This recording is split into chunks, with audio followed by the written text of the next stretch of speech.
reduce, reuse, recycle is a phrase that we learned in elementary school. And a lot of people don't understand that that's the order in which you're supposed to do things. When we ask the public, what do you think is the most impactful? Recycling came out as number one, reuse came out as number two, and reduction came out as number three. So when you ask somebody, are you willing to do it? Of course you're going to say yes. They're like, I care about the environment. A lot of our research kind of explores that value action gap between what people say they're going to do and what they actually do. There's a huge body of literature to say that asking people to change their behaviors isn't nearly as effective as redesigning the products on the back end. Look at those studies to say, hey, wait a minute, this is actually what the science says. And to give them the confidence that they don't have to bend to political pressures and social pressures to say we need to move away from plastics or we need to pursue bio-based alternatives.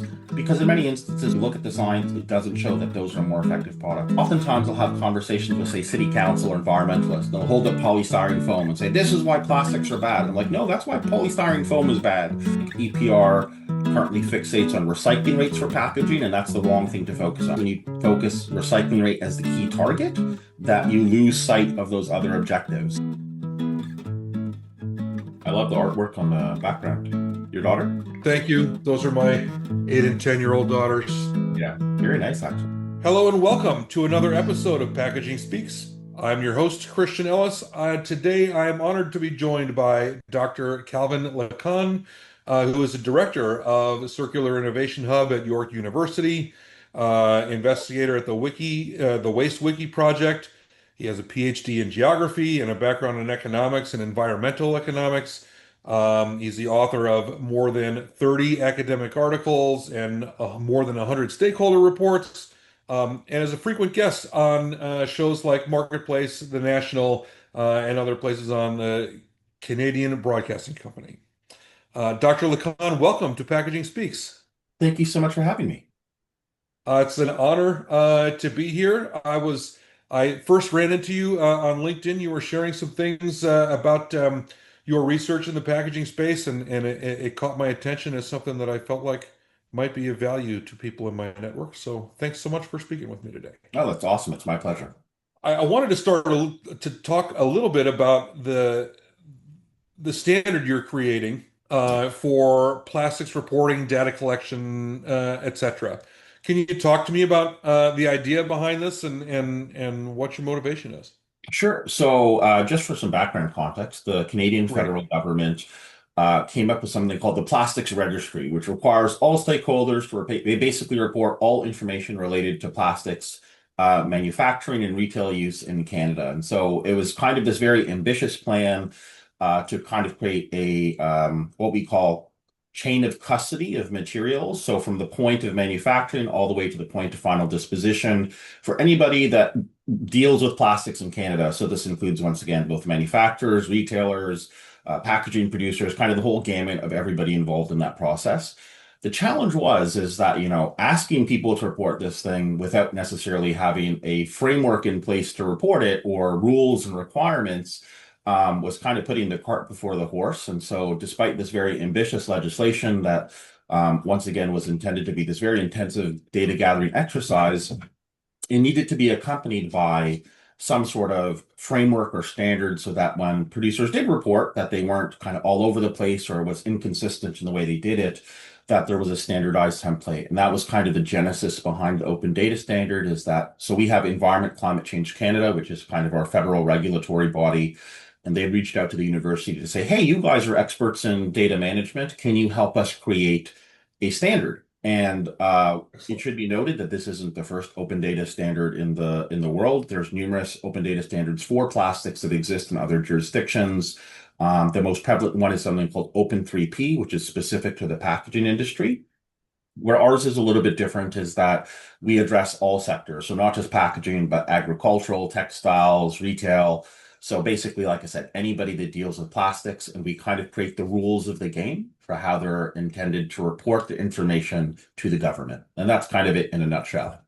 That leads me away from the outline a little bit right away, in that, we've got the United States, obviously we don't have a federal program, but we've got a bunch of state programs where we're starting to have to report data, and this EPR legislation that's coming through.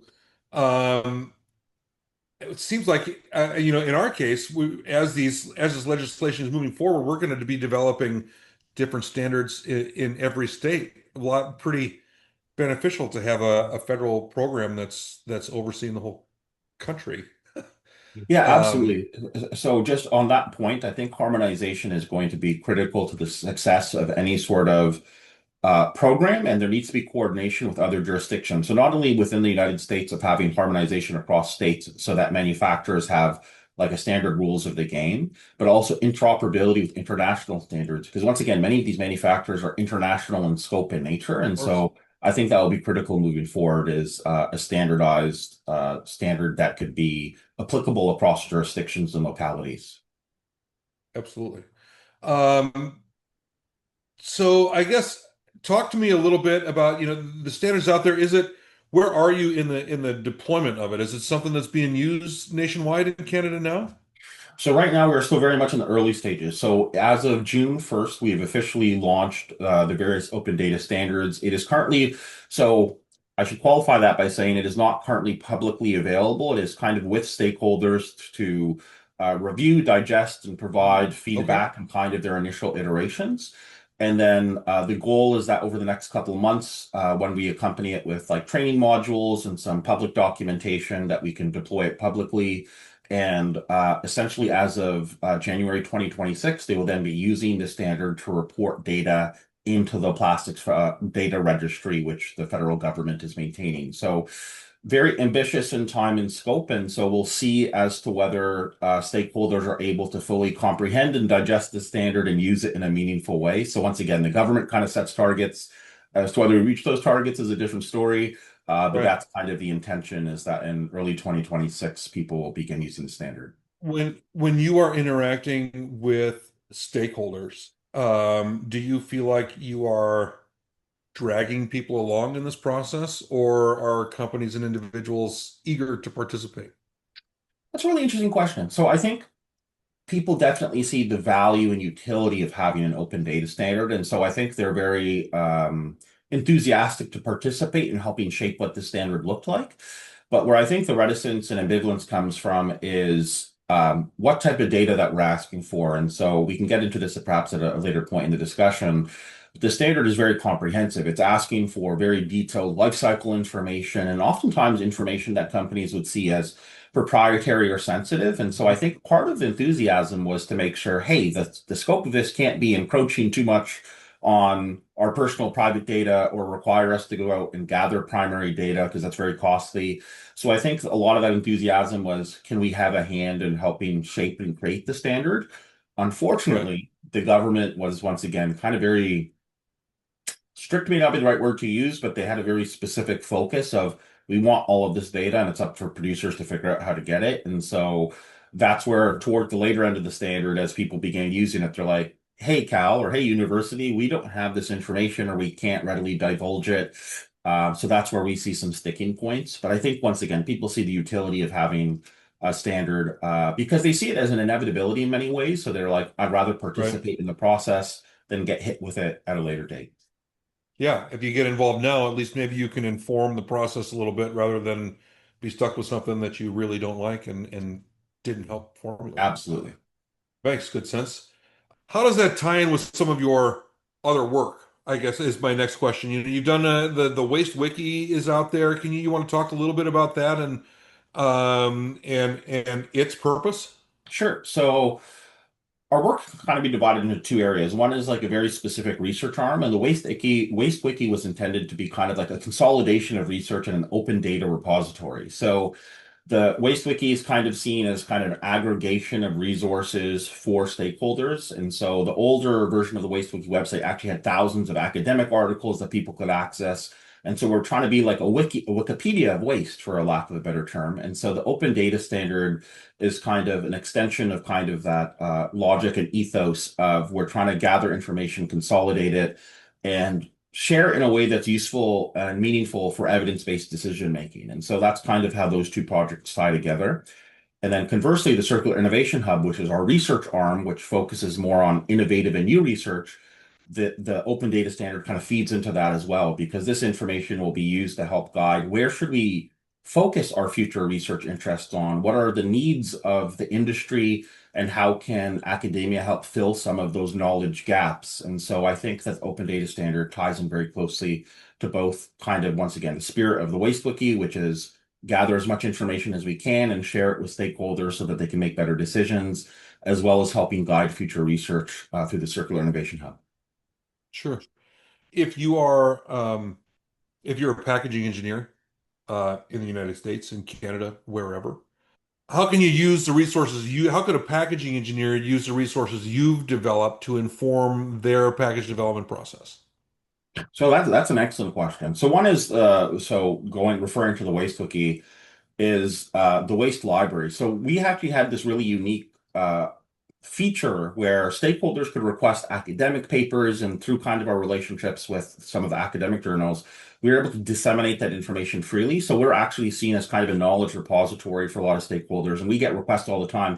Can you pull this study? Can you access this article for us? Because many times academia is behind like this paywall, and that despite all that wonderful knowledge, it's not readily disseminated and shared. And so that's one of the unique features that we have as an academic institution, is this idea of we want to disseminate knowledge and remove those barriers to access. So that would be number one.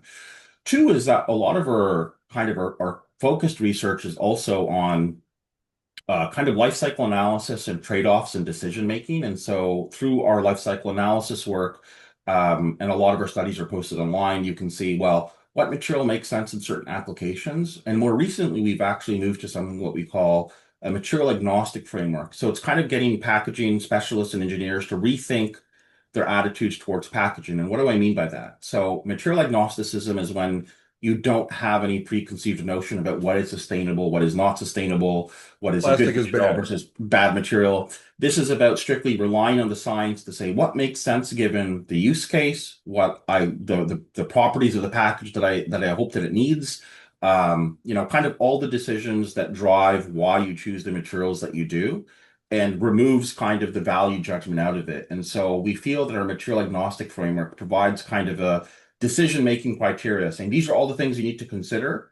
And then whatever the outcome is what the outcome is. And so this is a clear departure from what I think is happening in the packaging industry, where we're telling people plastics are bad or we need to move to more recyclable materials, because this is entirely driven by science. And once again, it focuses on the agnostic. You're not tied to any specific material, and you don't go in with any preconceived notion. There's definitely a lot of preconceived notions out there, not to speak for the scientific community, but as Yeah. a consumer, pretty much my impression and what I've been led to believe over the last 20 years is plastic is bad in pretty much every case. But if you're looking at it as a manufacturer, or somebody who has a product to move, or as somebody who's trying to keep food from going bad on the shelf, then that may not be the right answer, Yeah, right? absolutely. There's so many misconceptions surrounding plastics and its role in packaging, and hopefully some of the work that we do can help clear up some of those misconceptions. Science first approach is Absolutely. love to hear that. So how does a packaging engineer use your data in the day to day? Okay, say they're listening to this conversation right now. They've heard some things that okay, I like what Cal's talking about. Where can I access this information? How can a packaging engineer access it usefully and translate that into work for themselves? So also an excellent question. So I think one is kind of referencing what the once again this knowledge repository or the studies that we've done already. So for example, and admittedly, packaging engineers probably have a very firm understanding of this, but as an example, if they wanted to understand what a cradle to cradle LCA is, so modeling the end of life parameters, they could go refer to our studies to say this is the way to do it. And we actually have guidance on. So one of the challenges we have, and forgive me for the brief segue, is that when it comes to Oh, life cycle analysis or environmental or modeling environmental impact, a lot of people don't have the resources or time to do that in a comprehensive or robust way. So we've actually on our website provided guidance on how to do high level LCAs versus granular LCAs, and when does a high level LCA make sense versus a granular LCA depending on your goals and objectives. And so I hmm, think those two things could be of incredible value to packaging engineers, because if they're yes. being tasked with evaluating the environmental performance of their material selection, they can say, okay, if my goal is X, then I need to go a certain path, and maybe a granular LCA is most appropriate. If it's just kind of a high level communication to give directional guidance, then maybe we use the high level LCA. So I think those kind of guidance documents are of value. One of the things that we also try to do, although there's some limitations on it, is sharing coefficient data, so emissions coefficients information. So at one point we had something called emissions coefficient database, for a lack of a better term, that had all of the packaging materials that we use in our Blue Box program, as well as several that are predominant in packaging, as well as the emissions coefficient for manufacturing, landfilling, recycling in a Canadian context. So I don't want to say that this is universally applicable, but that way people could say, hey, if I use 1 ton of corrugated cardboard in manufacturing and 40% comes from recycled content, they could perform some high-level calculations. Because once again, our goal is to remove the barriers to access. And so those are kind of Excel documents that we have on the website. They could be used as a reference template. And then last is, once again, that idea of accessing more of that institutionalized knowledge where accessing academic journals. So packaging engineers can reach out to us, say, hey, we want this information. Can you help us get it? And to the best of our abilities, we'll try to make that happen. Okay, Cal, can you tell us a little bit about the open standard? Kind of walk us through how it works and what makes this maybe unique compared to others? Sure, absolutely. So, one thing I'll actually say right off the bat is that it's not unique relative to other standards out there. It's unique perhaps in the scope of information that we're requesting and perhaps geographical boundaries. But really, our goal was to make it transferable and interoperable with other jurisdictions. So the idea that once again, we don't want to create something brand new. We wanted to root our standard in something that people could easily understand and conceptualize, and so it really very much mirrors the structure of other standards, but once again, the level of detail that we're requesting is perhaps different. But that kind of touches on also kind of the way we designed it, which is we wanted to make sure that the standard followed how the life cycle of a product kind of evolves. And so we start off with the base materials, like what are the raw materials that go into a product?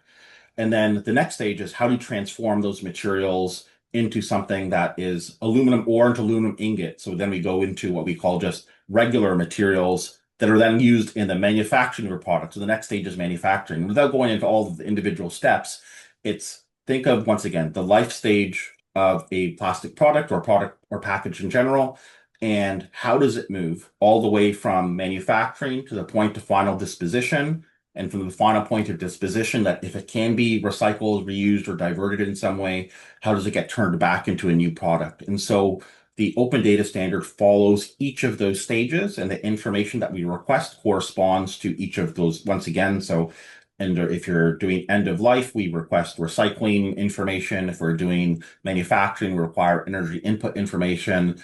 And so it kind of, once again, it mirrors what people already understand of how a package is built. And so it's very easy to kind of follow along. And so at the end of the standard is that we have data collected for each of these stages to create a full picture of what the environmental performance or footprint of a product really is. And how does that, I mean, it sounds like that's a pretty comprehensive look that supports a lot of sustainability initiatives and perhaps would support more design for circularity.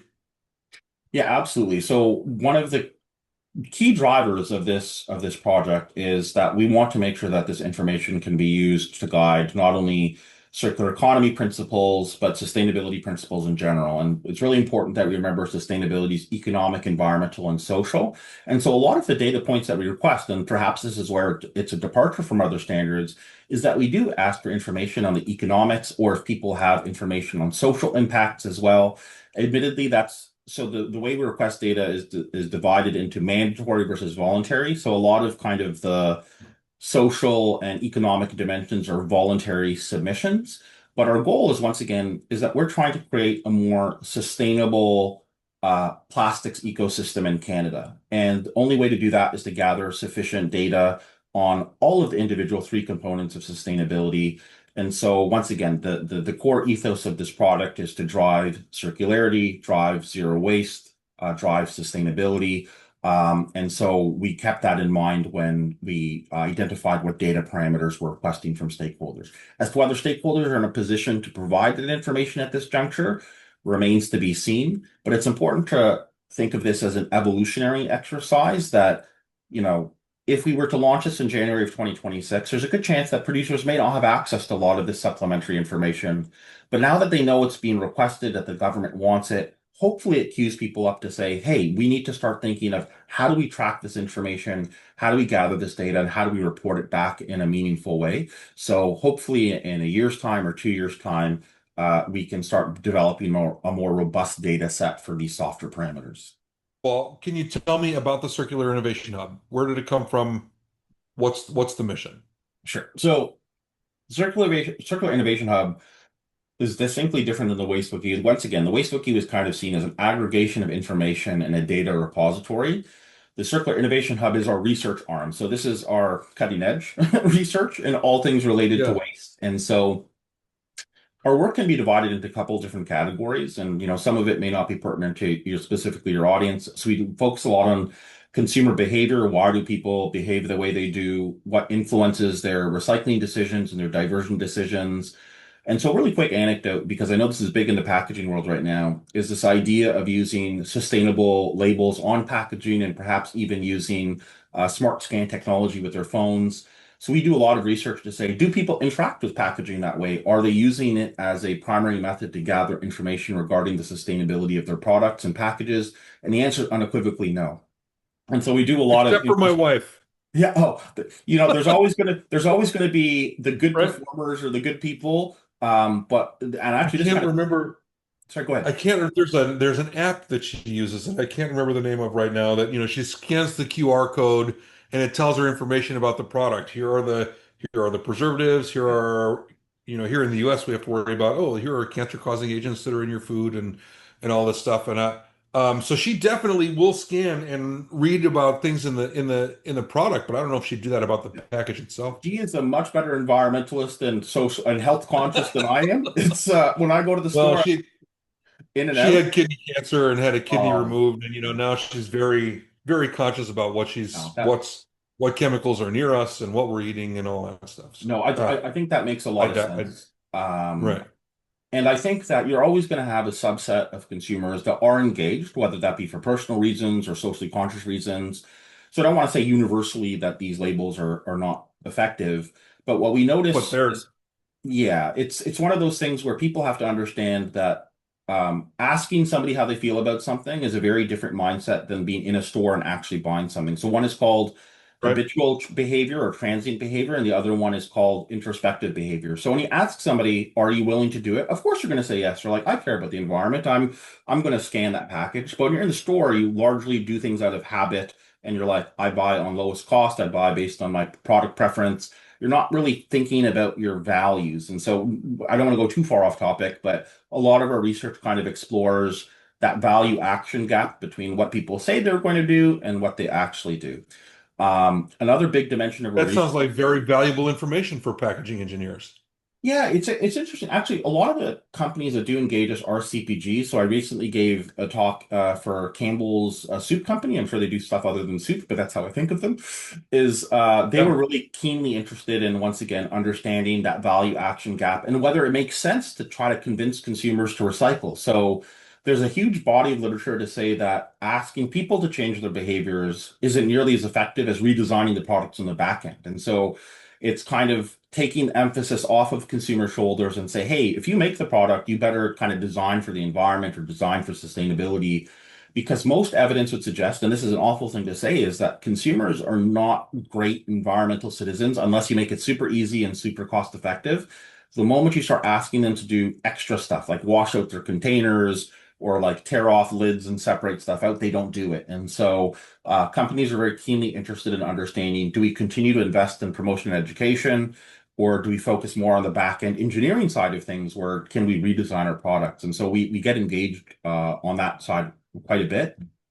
Um, Another area of our research is kind of on extended producer responsibility. And so this is kind of a passionate area for me is that, and obviously it's pertinent to a lot of CPG companies, is that Mhm. EPR is coming like a bullet and steamrolling jurisdictions. And I've worked with EPR in Canada for the better part of 15 years, and it has not been effective. It has not led to increased recycling rates. It's actually led to increases in system costs and has not led to design for the environment. And so what I try to tell people is using, once again, science, data, and evidence to say, hey, the efficacy of EPR in Canada is not what you think it is. Maybe it's not the silver bullet that people frame it as in the United States.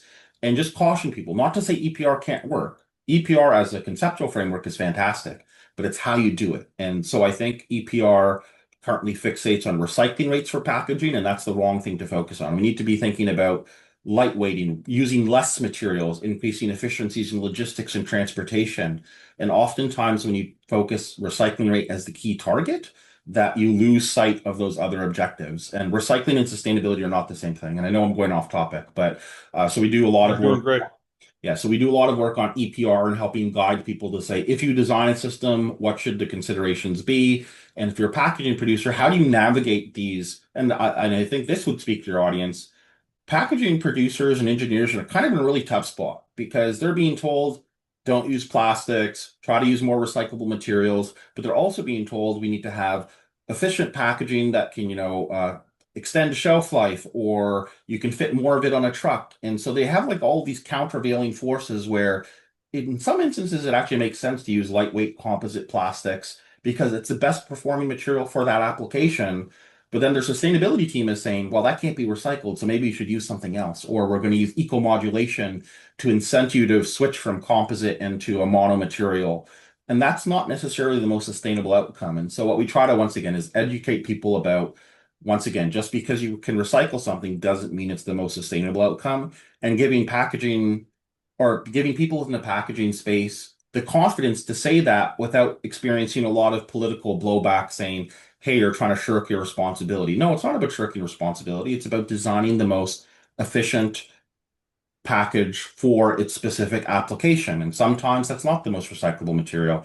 So we focus a lot on that. And then lastly, we do a lot of work surrounding not only the open data standard, but something called the language of sustainability. How do you communicate sustainability metrics to the public in a meaningful way? How do you understand differences in your audiences that for some people talking about carbon abatement doesn't mean anything? And so, for the purposes of brevity, I won't get into that, but a lot of our work focuses on effective communication for different audiences. And that's what the Circular Innovation Hub is about, is all of those other research dimensions that our project takes on. If I'm a packaging engineer, you mentioned Campbell's. If I'm a packaging engineer at Mars or Colgate or something like that, what's the best way for me to take information from or to access information from the Circular Innovation Hub and or leverage that into new packaging? That's an excellent question. So I think the first thing I'd recommend is to download our material agnostics framework, because it kind of provides that decision-making criteria for saying if this is what you want to achieve, this is really what you should be focusing on, or the data you need to help inform those decisions. And then once you have that material agnostic framework in place, is then perhaps reference our website to look at the studies that we've done. And so um, the example I always like to tell my students or the general public is a lot of people will say that the plastic, like peel away plastic laminate for Oreo cookies is not a good package. And when I was a kid, Oreo cookies came in a cardboard box, and that cardboard box was 100% recyclable. And there's a big push, at least in Canada, to get people to go back to the cardboard box. And intuitively, that makes sense because cardboard is more recyclable than the peel away plastic laminate. And our own research shows that, oh no, if you do a life cycle analysis comparing those two products, the peel away plastic laminate is actually like an order of magnitude better for the environment because it's so much lighter, because of the efficiencies in logistics and transportation. So going back to your question, I think what packaging professionals and engineers can do is refer to the website and look at those studies to say, hey, wait a minute, this is actually what the science says, so that these lightweight composite materials can be good in certain applications, and to give them the confidence that they don't have to bend to political pressures, the social pressures to say we need to move away from plastics or we need to pursue bio-based alternatives. Because in many instances, once again, if you look at the science, it doesn't show that those are more effective products. And that's not universal. I don't want to make universal claims or paint a broad brush, but I think that once again, realizing that there are real world examples out there that substantiate, hey, we need to actually think about this a little bit more, is incredibly useful to packaging engineers because sometimes people are just kind of afraid to make that, at least in my experience, anecdotally, people are afraid to say that plastics is okay because of that potential blowback and reputational risk. And so the more science there is to support, not to necessarily say plastics are better, but that we need to look at things on a case by case basis, I think the better it is. Based on your research, based on you've obviously got a lot of scientific experience in the industry right now. Is there a packaging myth or a plastics myth or anything like that you want to shoot down for everybody right here? I think, and this is perhaps less so for packaging engineers and more for the public, is this idea that plastics are like this ubiquitous term that, so not all plastic is created equal. That's kind of my short way of saying it. And a lot of people, when they think of plastic, they just think plastics equal bad. And they have no idea that there's polystyrene, polypropylene, PET, each have their own unique specific applications and properties. And so oftentimes I'll have conversations with, say, city council or environmentalists. They'll hold up polystyrene foam and say, this is why plastics are bad. And I'm like, no, that's why polystyrene foam is bad. And so I think one of the plastics myths is to understand that, once again, not all plastics are created equal. Not all plastics are, once again, there's nothing inherently good or bad about anything. It's about understanding what makes sense given the specific application, the specific context, the jurisdiction that you're in, and then making those choices. And our goal, or one of my specific goal as a researcher, is to remove the taboos surrounding material selection in general. So once again, take emotion out of the equation, take politics out of the equation, and just look at the science. And I think when people look at the science as it pertains to plastics, they'll see that, hey, plastics actually make sense, particularly in single-use applications. And the conversation as to whether single use is good or bad is separate. But given the Right. current, yeah, given the current ways we consume and the current configurations of our retail system, single use is what's most prevalent, and in those applications, plastics tends to be the most sustainable material. That's probably not super surprising for you, given your experience in the industry. Has there been have there been data points in this research or through the collection phase? Have there been what's been surprising for you? Oh, that's a really excellent question. So I think the one that comes to mind is cellophane, cling wrap, for Yeah. the generalized audience. Um, I was always told, especially as a young environmentalist, and when I broached into the industry, that cling wrap is an example of a really crummy product because it had food-based contamination. You couldn't really recycle it, even if you could get the food contamination off of it. It would get caught in the machine lines at the MRF. And so people kept on characterizing this as this terrible material, and we could get rid of cling wrap. And I even had a conversation with the Environmental Commissioner of Ontario, the Honorable Dr. Diane Sachs, and she was like, Cal, we don't need cling wrap. We can use beeswax as a substitute for cling wrap, which apparently exists, but it's very expensive. And so all this time I thought cling wrap was terrible until we did a life cycle analysis of food packaging for Clorox. And they had cling wrap, Glad bags, and some other food storage containers. And it turns out because of what people use cling wrap for, which is primarily to preserve food and to avoid food waste and food spoilage, that when you looked at the way people use cling wrap, it actually ended up being better for the environment by a lot. So even though it ends up in landfill, I'm not going to pretend it can be readily recycled. Given that it takes a relatively small space in a landfill, it's an inert material unless exposed to a catalyst, that the cost of landfilling is relatively nominal, both in environmental and economic terms, but the benefits of avoided food waste are actually quite significant. And so for me, when I found that out, I was like kind of a light bulb moment saying, hey, I can't assume anything about any particular product until you engage in the science and figure out what am I using this for? And in the case of preserving food, cling wrap is amongst the best of all packaging materials.